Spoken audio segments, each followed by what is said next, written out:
Thailand সুকুম্বিত যে আবাসিক হোটেলে অবস্থান করেছি। পাশে রিমোট, এ হচ্ছে টিভি, এ হচ্ছে এসি, এ হচ্ছে চেয়ার, এ হচ্ছে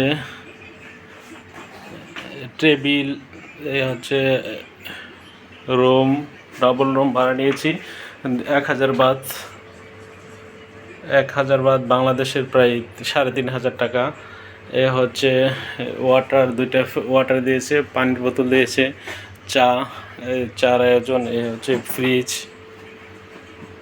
এ হচ্ছে গ্লাস, এ হচ্ছে আলমারি,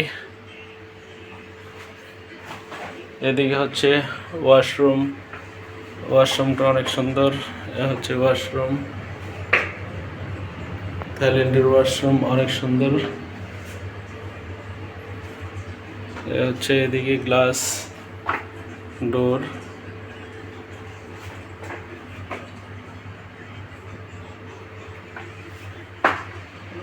অসাধারণ।